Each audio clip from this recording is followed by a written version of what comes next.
Did everybody get a copy of the PowerPoint? You didn't? You did? You're trying to give me a hard time? I hit record, so everything that I say is going to be on YouTube tonight. Yeah. Yes, I believe the microphone will pick up what you guys say as well. So we have to be careful. Be good. We're going to start budgeting. This is my favorite chapter. It involves a lot of numbers, and you're going to have to use your calculator and become friends with it and give it hugs and little, you know. It's going to throw you. No, it's going to be fun. It's going to be fun. Now, budgeting in this textbook is a little bit more complicated than budgeting in the budgeting chapter in our finance textbook. And the reason for that is that we're dealing with manufacturing companies here. So the budgeting that Katie, you might be doing for the essay right now is very different than what I'm going to show you up here, because you're doing one piece of this huge budget that you need to do if it was a manufacturing company. So what we're going to do is we're going to use the examples in the PowerPoint presentation to kind of work our way through a budget. And I'm just going to get this thing to move if I can. How am I going to do that? Oh, look at that. So budgeting is all about planning what things are going to happen in the next year. So you're trying to come up with your best guess as to what the future holds, and we know that that's never going to turn out exactly true, but we're going to try to get as close as we possibly can. So lots of planning, and then once the budget is created, you use it to control your business.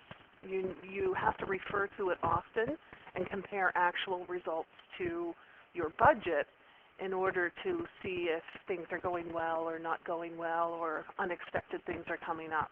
So you really have to not just prepare a budget, but use the budget afterwards. Lots of nonprofits, I find, prepare budgets and never refer to them again. They prepare a budget at the beginning of the year, and that's it. They were told they had to, so that's what they do, and then they never refer to it again. So if that's the case, there's no point in really doing a budget. When you create a budget, it allows you to kind of plan for certain things to happen.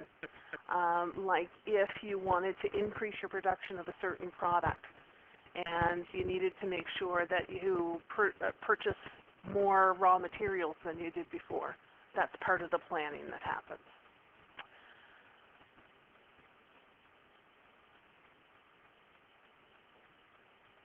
So these are the advantages to budgeting.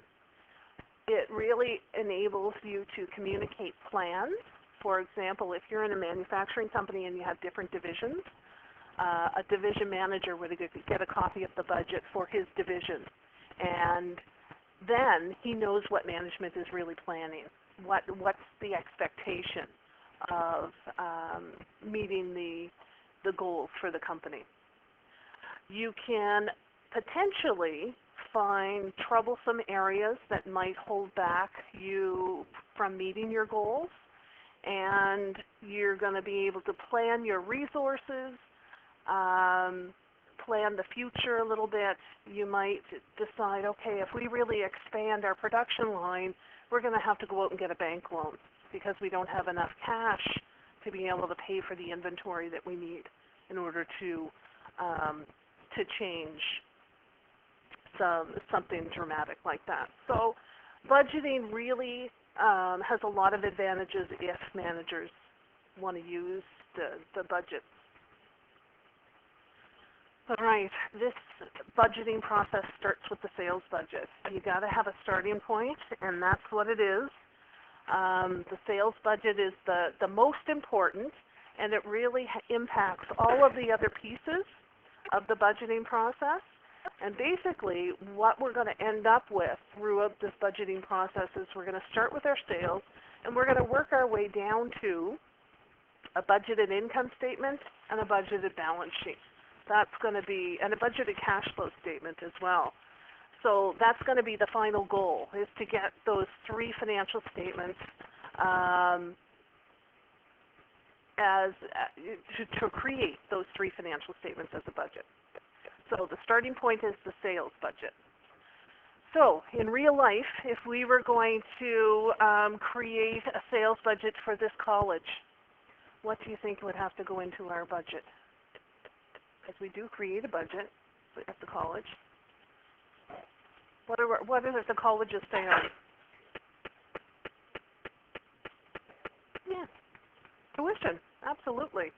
So we're going to, if we were going to estimate tuition, what information would we have to have? Enrollment. We'd have to try to come up with the enrollment, right? So we'd look at the different programs, whether or not enrollment figures have been met, and so on. So that's what you have to come up with, the sales budget. You're going to involve the people that really have the expertise to help you come up with a good sales budget. For example, if you sold products, you're going to ask your salesmen what they think they're going to be able to sell next month and sell next year based on past results. So budgeting isn't just what you did last year, it's taking into consideration what's going to happen in the future as well. From the sales budget, we're going to move into the production budget. In a manufacturing company, we're going to have to figure out, if we're going to sell a certain amount of units, how much do we have to produce in order to make the sales? We have to have the goods available for sale. From there, once we figure out how many units we need to produce, then we can budget direct materials. We have to figure out how much materials we need to buy, how much materials we need to keep in inventory in order to produce the units we want to create. We also have to create a labor budget. How much money are we going to spend on labor in order to produce a certain number of units? And overhead. Look familiar? Yeah. All of those things, these three really important costs, go into the production budget, or flow from the production budget. But all based on sales. You got to know how much you think you're going to sell in order to figure out how much we need to produce. From the sales budget, we can also create a selling and administrative budget. Those are all of the non-product costs, like depreciation on the office furniture, like advertising. How much are we going to spend on advertising this year? What are we going to have for administrative salaries? So all of the other types of expenses that aren't directly related to producing the product. Now, all of those budgets are used to create a cash budget. How much money is coming in to the company and how much money is going out. So it allows us to plan how much cash we have to have in our bank account. Sometimes it's quite the shock that we end up with a negative number in our bank account, and most of us know that the bank doesn't think too kindly of having a negative in your bank account. So it leads us to the fact that we might have to go out and arrange for some financing in the short term to make sure that we can meet our production budget and our sales budget. And we can use it to produce, once we come up with our cash budget, we can use that to produce our income statement and our balance sheet. Companies produce budgets for a certain period of time, and usually it's a year, but a lot of larger companies will actually produce a budget monthly or even quarterly. And again, we create a budget so that we can use it to measure what actually happens in real life. So it's a tool that we use to evaluate how well we're doing in the company. couple of different ways to budget. Zero-based budgeting companies use when they're not really considering what happened in the past. For example, if the college gets a brand new contract to train Michelin workers that they've never done before, so brand new training for a whole group of new students. We don't have any past experience with that type of training, therefore we are starting with zeros. We're starting with no information, and that's called zero-based budgeting. Okay, so you basically throw out everything that happened in the past and come up with new numbers for the future. Governments and nonprofits use this type of budgeting. The governments, when new governments come into, when they're elected, they come in with their own agenda of what they want to spend money on. Therefore, what the old government did in the past, they may not want to do in the future. So, so you really have to look towards the future and not the past. You have to justify every expenditure with zero-based budgeting.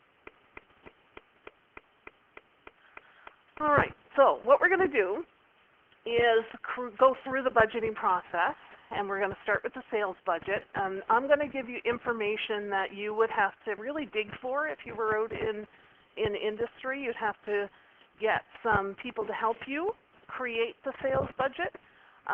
But obviously in this environment, I'm going to give you the information you need to do that.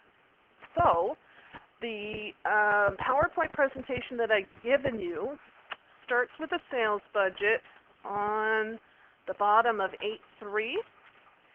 And this is the format that we're going to use to create the sales budget.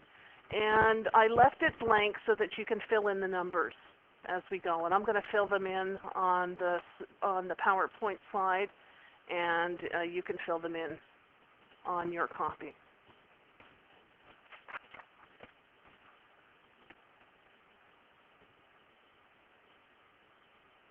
Okay, so this is the first example. So we're preparing a budget for a quarter. How many months is in a quarter? 3 months is in a quarter, ending June 30th. So we're preparing a budget for June, May, and April. Is that right? So April, May, June. So those are the 3 months we're preparing the budget for. Really, really important that you keep that in mind going forward. All right. They have budgeted the sales in units for us. So they've gone to the experts, and the experts have decided that these are the units we're going to sell in the next 5 months. And the reason we're only preparing a budget up until the end of June, but we need to know how many units we think we're going to sell in July and August as well, because it affects our production budget. Okay, so I'll show you how that all works in a bit. The other thing you have to determine is the selling price. Again, the experts are going to tell you this is what we're going to sell the product for, and there's all kinds of marketing information that goes into setting prices on your products as well.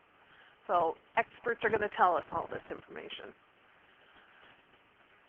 Now, what tool are you going to use? Are you going to do loose leaf and a piece of paper? Nope. What tool are you going to use to create a budget? Excel, yes. Spreadsheets are your budgeting buddy. You just can't do budgeting without using a spreadsheet. And the nice thing about spreadsheets is that if you decide that your sales number is off a little bit, you can change one number and your whole budget will change for you if you set it up properly. And we'll get there after we practice it a bit. That's going to be one of your assignments for this chapter, is to create a budget that changes based on changing one piece of information. Okay, we need to create our sales budget. It's really important that we create a total at the end of all of our budgets so that we can use it to check our work and check our math.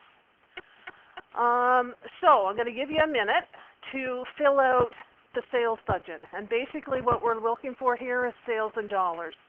So the information that's already on the slide is sales in units. What are we going to do to change it to dollars? Yeah, multiply by the price per unit. So the selling price per unit is 10.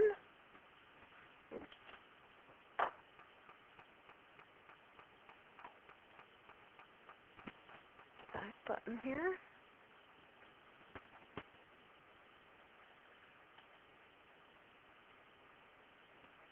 There we go. Now I got to see if I can figure out how to use the pens.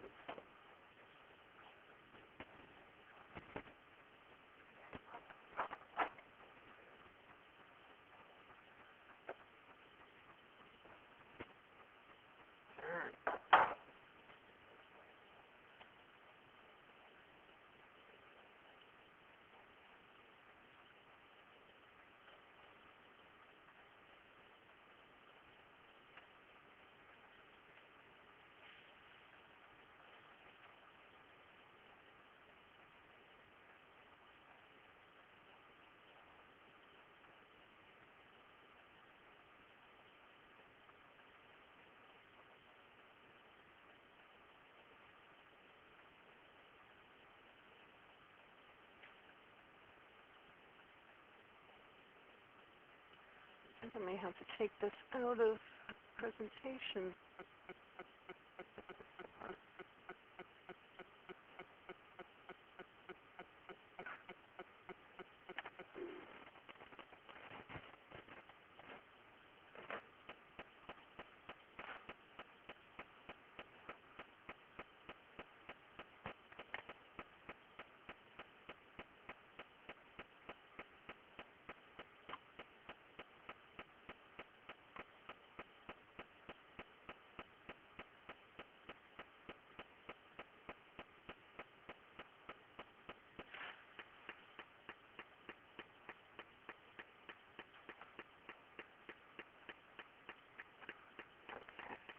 See if I can get it to work this way.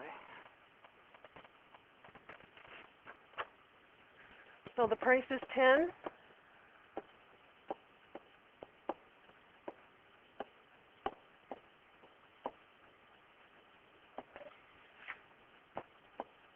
Our sales in dollars, the total would be $1 million. Is that right?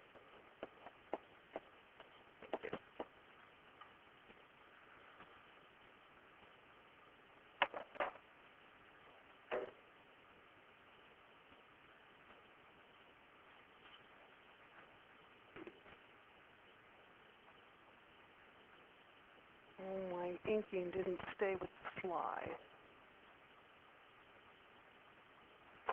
Okay.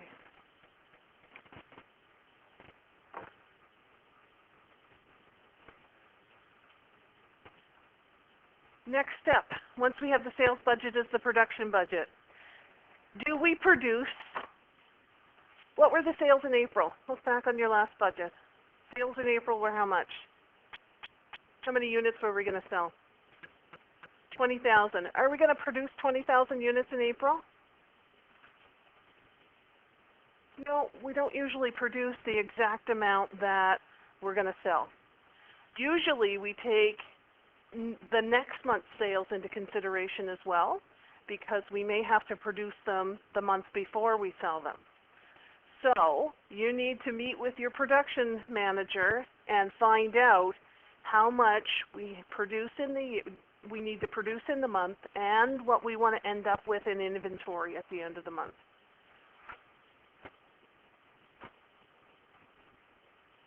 So this is the expert's opinion. The production manager tells us that the Royal Company wants ending inventory to be equal to 20% of the following month's budgeted sales in units. On March 31st, 4,000 units were on hand, so we're going to prepare a production budget. Production budget, what do you think it gets prepared in, units or dollars? Units, because we're talking about how many units we're producing. So it's all going to be in units. So there's your production budget. Included in your production budget is your sales in units already there that the sales manager, excuse me, have given you. Now what we're going to do is we're going to add to that what we want the ending inventory to be. So the budgeting manager tells us that we want 20% of what?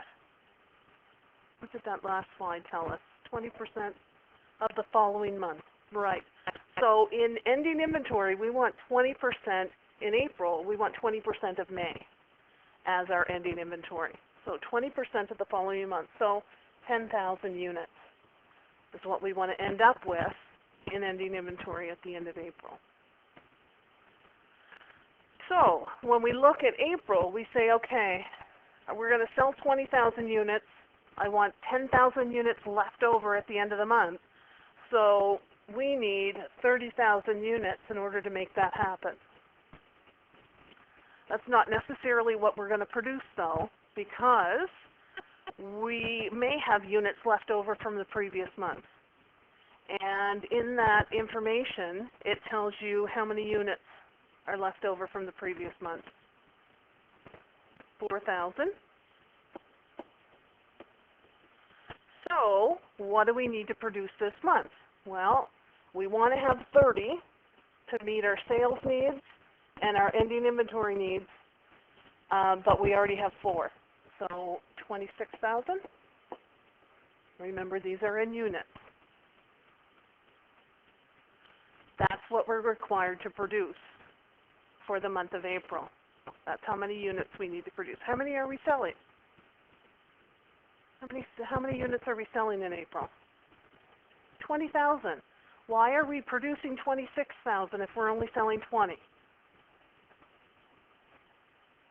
That is what they want, yeah. We already have 4. We want to increase the ending inventory, don't we? We want ending inventory to go up by 6,000 units. It's at 4 now. We want it to go up to 10. So the extra units that we're producing is because we want ending inventory to be higher than it was before. So when you produce more than you sell, your inventory levels are going to go up.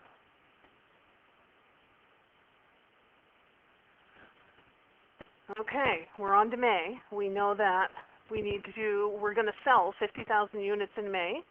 We need to figure out what we want in ending inventory. So we're going to take 20% of what? Yeah, 20% of the following month. So we're going to take 20% of 30,000, so 6,000. So the totals that we need in May are 56,000. But we already have units in ending inventory. We already have 10,000 units on hand, so we don't need to produce 56,000 units because we already have 10 of them. You can put minus signs there if you want to. So how many units do we need to produce in May? 46. Take a minute, see if you can get that last column.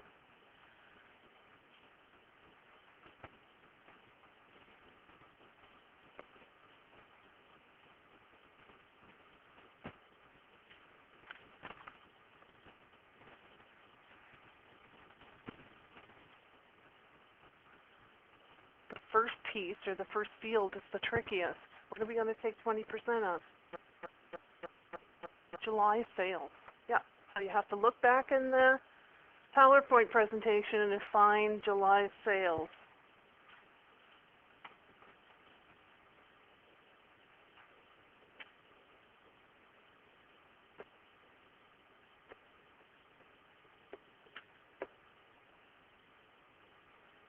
You get 25,000 units? Yeah. So 20% of 25,000?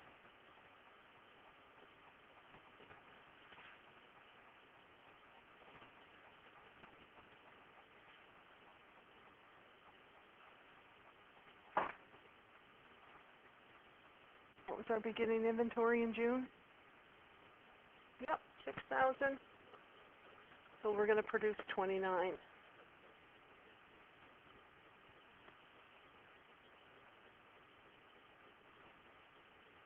Now, with the budget, you can't just add across the spreadsheet to get your totals. You really have to think about what these numbers mean. So what we're looking for the quarter is a desired ending inventory for the quarter. What do we want to be our ending inventory at the end of June? It's not the total of those three numbers. What do we want in ending inventory at the end of June? 5,000, that's right, because we want 20% of July's sales. That's 5,000. So we didn't add across. We thought about what the number meant, and that's 20% of July's sales. So the total needed for the quarter would be these two added together. 100,000 units in sales plus what we want to end up with in ending inventory.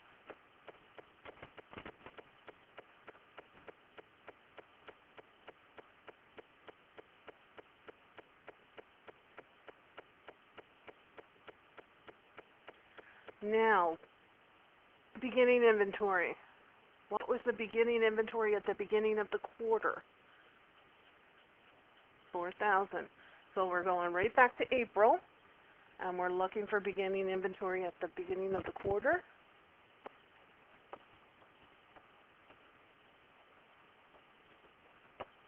So the total for the quarter would be 101,000.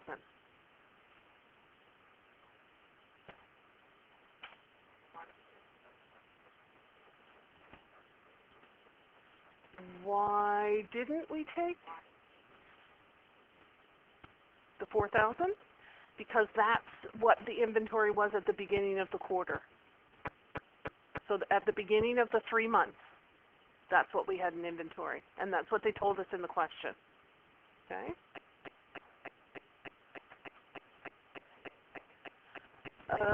Say it again, Crystal, because a lot of people are still probably wondering the same thing. It's not gone when we're thinking about all of these pieces as a whole, right? This is the budget for all 3 of the months, right? So when we're thinking about a budget for a quarter, we're thinking, okay, at the beginning of the quarter, how much inventory did we have on hand? That's why we're not adding it across.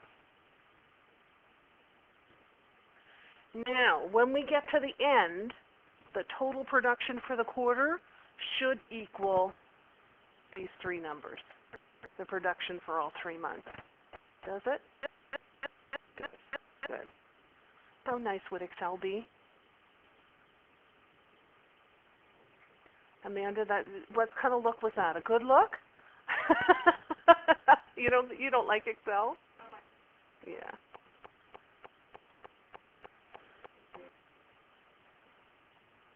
Okay. Next one.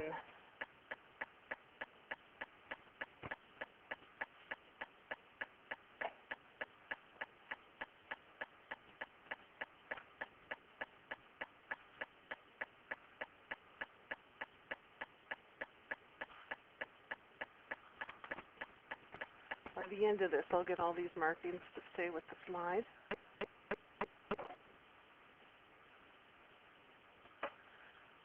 Let's go back to the very first slide again. Not the very first one. What one do I want? Slide that shows the chart for the master budget.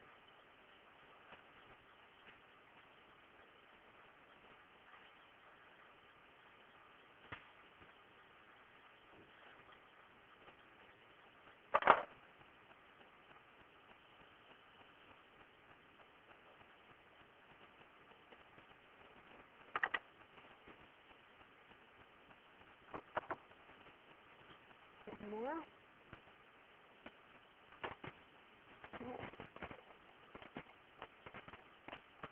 Okay, so we have our sales budget, we have our production budget. The next step is to come up with the costs of producing those units. And we know that when we produce units, we have direct labor, direct materials, and manufacturing overhead. It doesn't matter which one we do first at this point because we need all 3 of them to move into the next step. So we need to put a price tag on the units that we just decided we need to produce for this quarter. So that's where we're going to go next.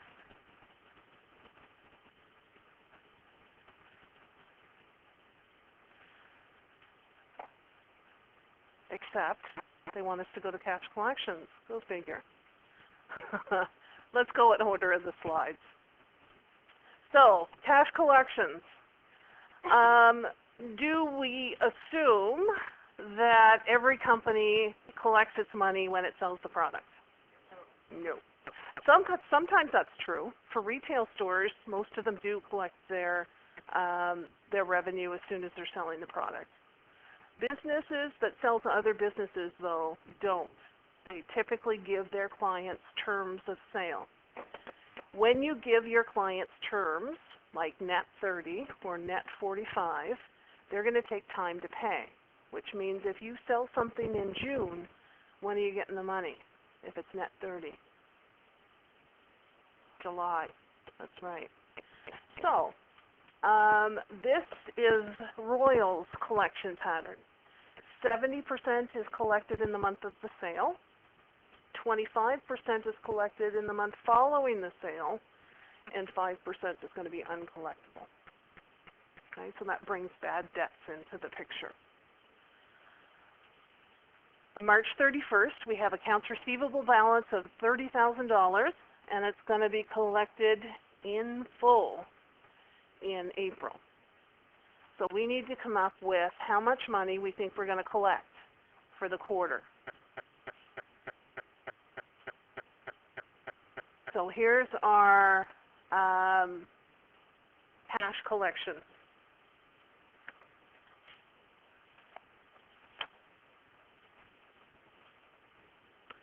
Now what we need to do is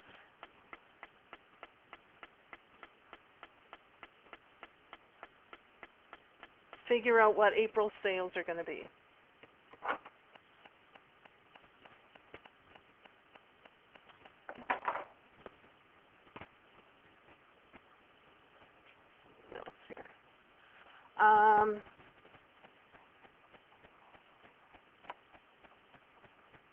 We want April sales in dollars.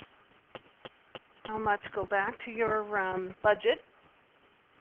Find out how many sales in dollars we're going to make in April. 200,000. And we were just told that we're not going to collect all 200,000 in April. We're going to collect how much of it in April?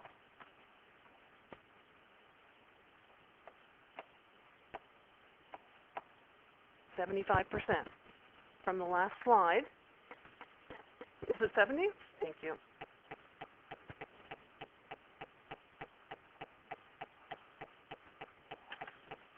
So we're going to collect 70% of the sales in April. So how much is that? 140? So we have 140,000. Then we're going to collect 25% of the sales in April. It is 25, isn't it? When do we collect the other 25%? The next month. So we're going to collect 50. How much is 25%? Is it 50,000? Yeah, it is. $50,000. We're going to collect it in May. So I'm going to put it under the May column over here. So this is trying to estimate the timing. When are we going to receive the money from our sales? The other 5%, when are we going to receive it? Never. So it's not going to go on. It is. Mm-hmm. Yeah. You expect that your customers aren't going to pay you a certain percent. Yeah. Yep. It's one of those sad facts of doing business. You always have to account for your bad debts. And if you plan for it in your budget, and everyone 100% collection happens, we're happy, right? But we're going to plan for somebody not to pay us. Right. It's they're not going to pay us, I wouldn't sell them anything else ever until they paid off their bill. Absolutely. Okay, May sales. How much is May? How much are we selling in May in dollars?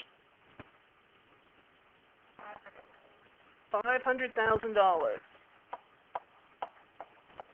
We're going to multiply by 70%, and we're going to collect $350,000 in what month?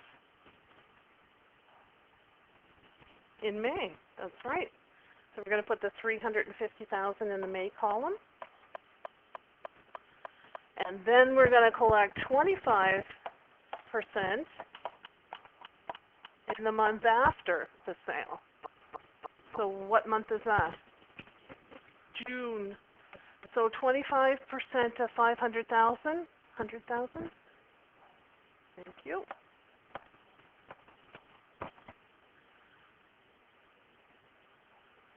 The other 5%,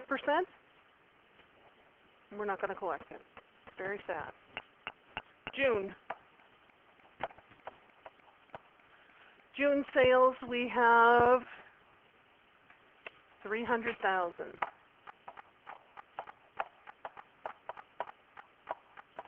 And we're going to collect 70% of that in June. So 210,000.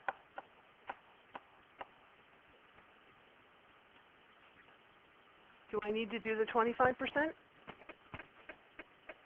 I don't, because it's in the next quarter. That's right. And I'm only doing the budget for this quarter. So now we need to do the totals for both the quarter and the cash collections along the bottom. So when you look at April, we're going to collect all of the accounts receivable from March. It said that in the question. And we're going to collect 70% of April sales, so 170,000. In May, we're collecting 25% of April sales and 70% of May sales, so 400,000. And then in June, 25% of May sales and 70% of June sales. So 335,000.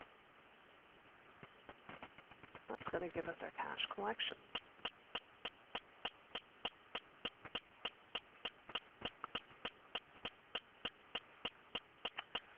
Now, for this budget, we can actually add across the page. Okay, so we can pull over all of the sales that we're going to collect in the quarter. So I'm just going to pull those numbers over.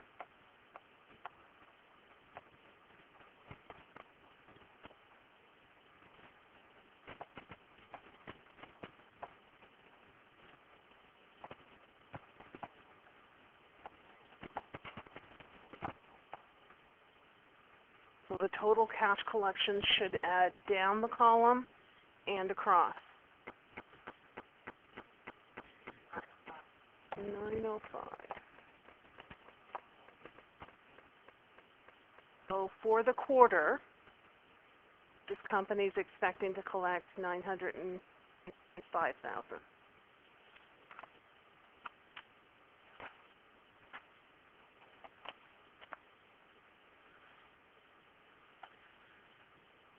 All right, we don't really have time to go to the next one, so let's take a minute and see if we can come up with what accounts receivable is going to be.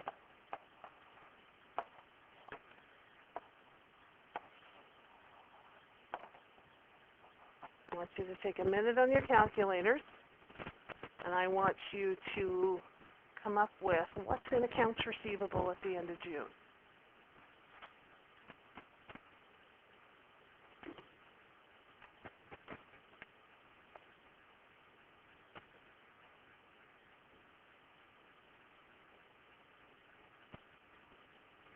A quick way to do it and a not so quick way to do it.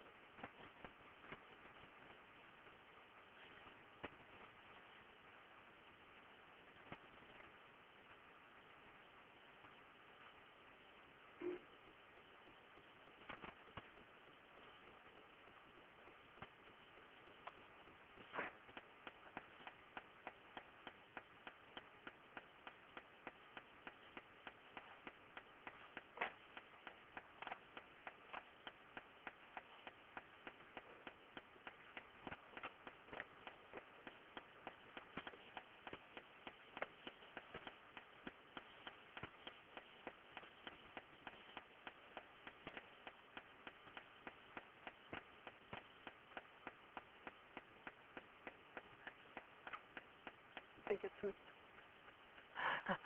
I don't know what the answer is.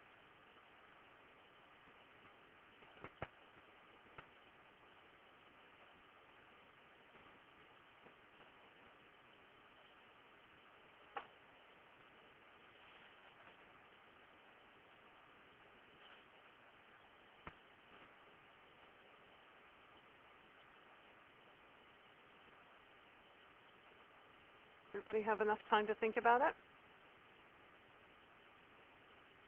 The long way to do it is to think about how much we haven't collected from each of these months. So in April, we didn't collect the 5% of the $200,000. We didn't collect in May. We didn't collect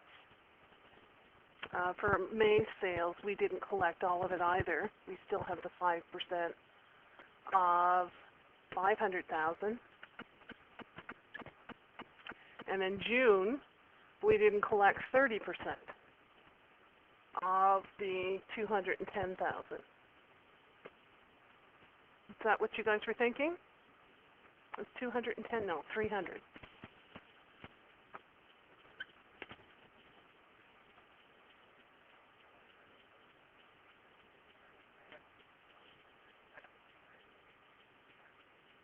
And that's the quick way to do it. This way is much longer, especially if we were budgeting for the whole year, but it'll still give us our answer. The quicker way to do it, though, is to take our sales, and what was the total sales in dollars for the quarter? 1 million. And the cash collections were 905,000.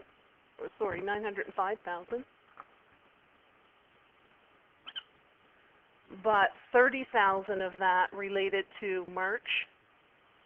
So we're going to subtract off the March collections. And of this $1 million in sales, we collected 875. Number right? You guys are helping me today. That'll work too. 125? Is that what you got, Crystal? So this is a little quicker, especially if you were doing the whole year. This would be accounts receivable. And this is a number that we would use on our budgeted balance sheet when we get there.